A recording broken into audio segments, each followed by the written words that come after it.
What's going on, my friends? How are you? I hope you're having a very good day today. I hope you're staying safe and healthy.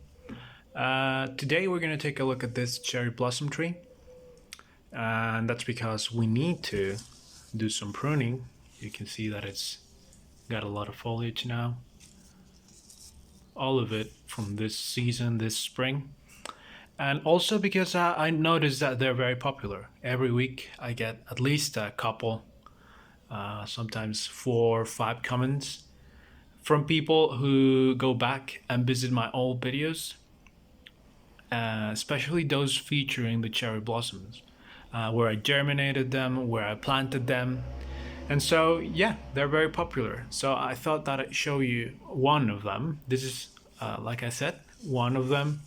And feature one of the operations that we have to do in spring, which is pruning to develop back budding.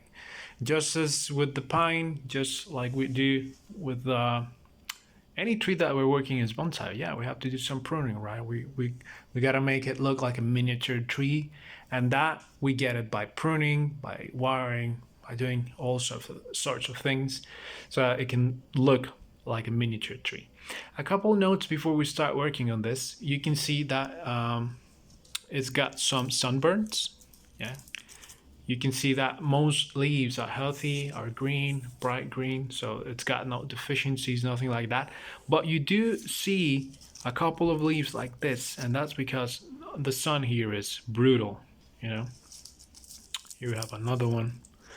And sometimes if I forget to water, or if it gets particularly hot that day, well, we get a couple of leaves like that. Yeah, but nothing that the tree can't handle. So this was actually one of the last ones. I got a bunch of these cherry blossom trees, but this was one of the last ones that I transplanted into their individual containers. But still, we see that because this is a large container, lots of drainage, nice soil, yeah, this little guy's thriving. Yeah, it's growing very well. It's very healthy, and I really like that. As we can see, this is something that we have to be doing on a constant basis, removing the weeds. I'm not going to do it right now in this video because I'm going to make a mess. But yeah, that's something that we got to do, right? Anyway, so another thing that I wanted to mention about this little guy is that if we take a look at the base, at the root base, we notice that it's got a nice little radial root mass. It's okay. It's doing well. That's exactly what we want.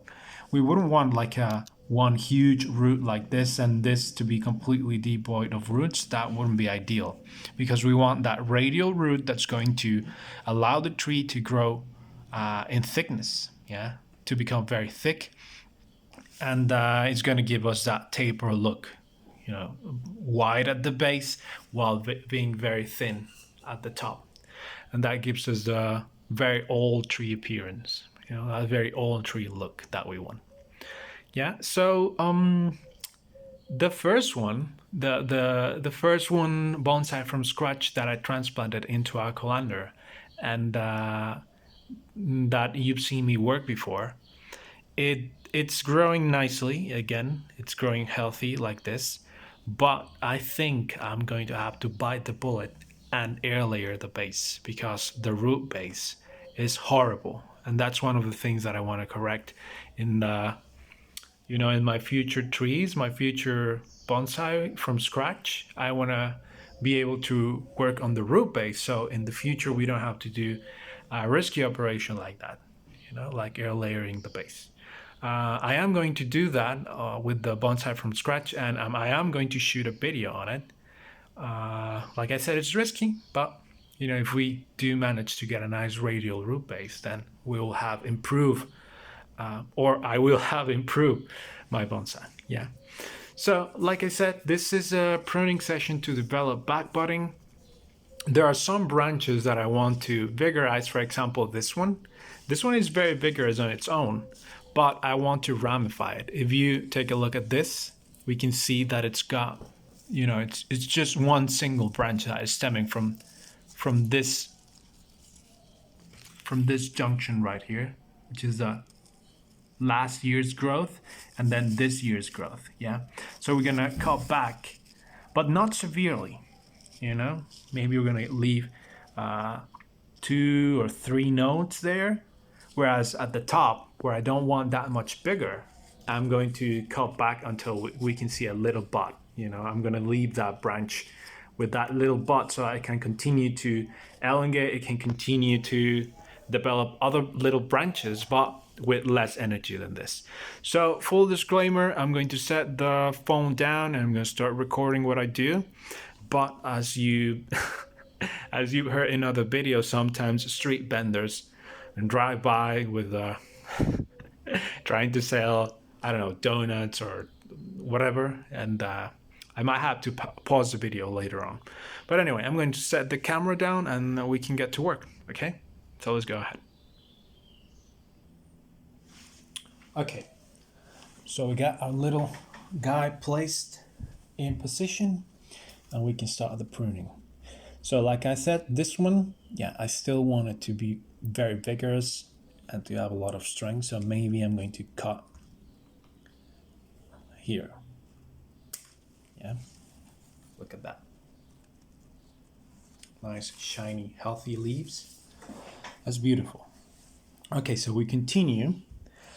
We might have little buds like this that emerge from very good places, strategic places within the, you know, the overall design of the tree, so that we leave those to become more vigorous, yeah, with all that extra sunlight that they're going to get because we don't have as much foliage at the top. They will start to become elongated, yeah.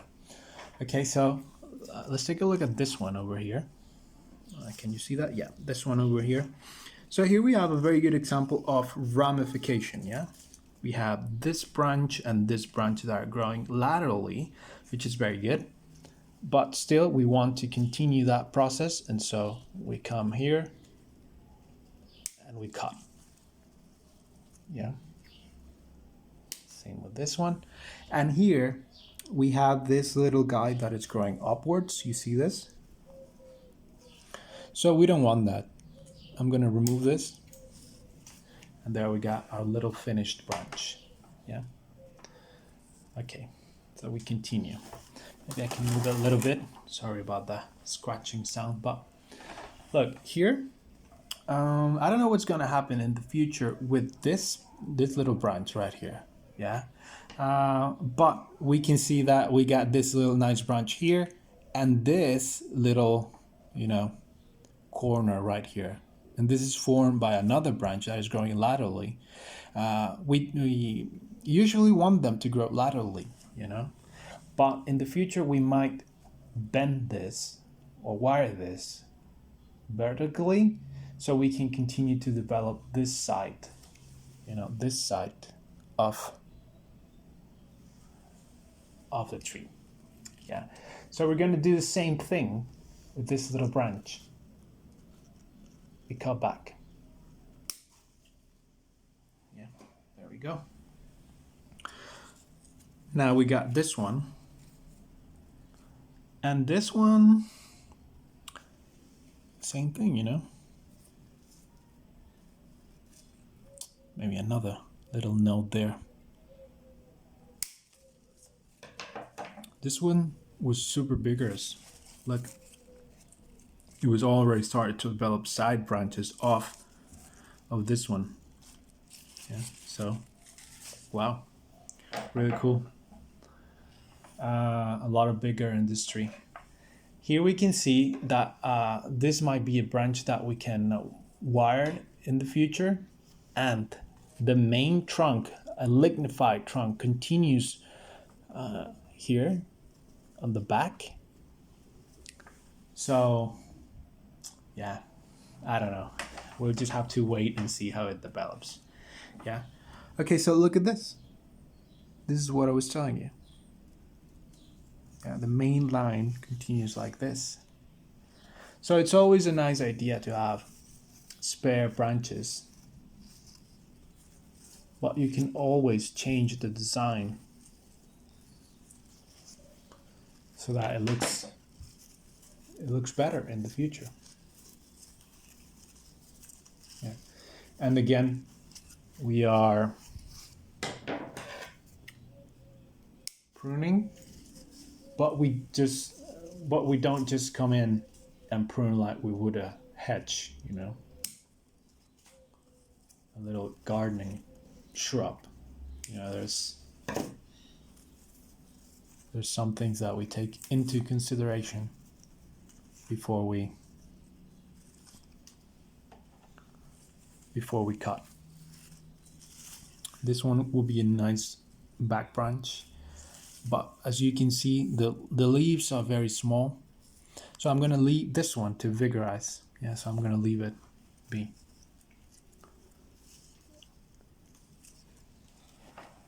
Okay.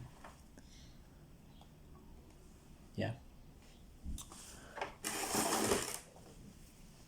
So now I can continue with the top.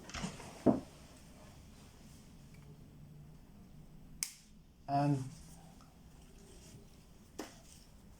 the upper section of the tree is easier because you can see that we've got this main line here and all of those side branches are just emerging, you know, naturally.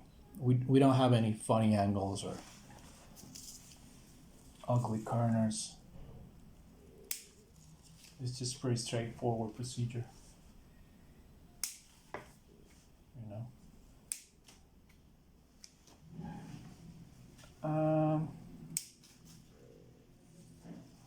Okay, that's pretty much it. And another thing that I'm going to do at the top, you can see right here that we got lots of little leaves coming or emerging from the little crotches, you know, the little junctions of the side branches and the main branch. So we see that there is a definite branch like this one, but it's got a bunch of little leaves here emerging from those crotches that I just mentioned. We can remove those, and that way we'll be vigorizing that branch to continue elongating and to continue ramifying. Yeah. So that's the last thing that we'll do. And of course, as usual, we're going to leave this sacrificial or sacrifice apex. We're going to partially defoliate it, but we're going to continue to let it grow so that our base can continue to get thicker and thicker. Yeah. So, you know, like I said, there are a couple of places where you want to be very precise, you know, cup of coffee. You want to be very precise and you do things for a reason, but at the same time, some other sections of the plant are, you know, pretty straightforward. What you have to do, you just come in with your scissors and you cut. Yeah.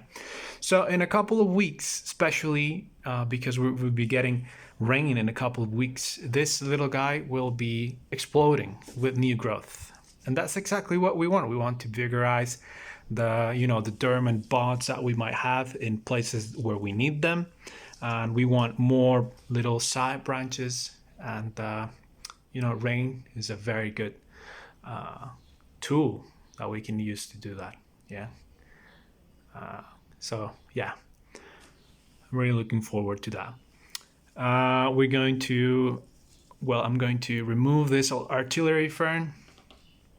And normally, now that I mentioned the rain, I stop a little because I was thinking that normally I wait to do this after the rainy season has started. You know, because now in these past weeks, the temperature has been super hot, and you can see, you know, we can see that there's the proof. It's been super hot. So some of the trees are not in a very optimal place. They have slowed down. You know, they're not growing as much as this one because this one is in a very good place. You know. I've got it near, how do you call this? It's one of these little when you have an air conditioner and it has like a little hose that it drips all of that water. The water is not falling directly into the container, but it's falling near, so the humidity and the temperature is very low, you know, it stays cool there, but the humidity is very high, and so that's something that the tree loves. Yeah, even if it's very hot outside, even if it lives in a very, very hot place, we can see that the tree definitely likes high humidity and a cooler temperature. So that's why you can see it so vigorously. Whereas some other cherry blossom trees are not as vigorous as this one, because yeah, they're not in a very optimal place, and because the rainy season hasn't started. So once the rainy season starts, we will be working in several of these, including the first one that we work with, the bonsai from scratch, and I will be air layering the base to get a nicer Navari, to get a nicer root base. Okay, so that's pretty much it for this video. I hope the people who like my cherry blossom videos, you know, they can see this.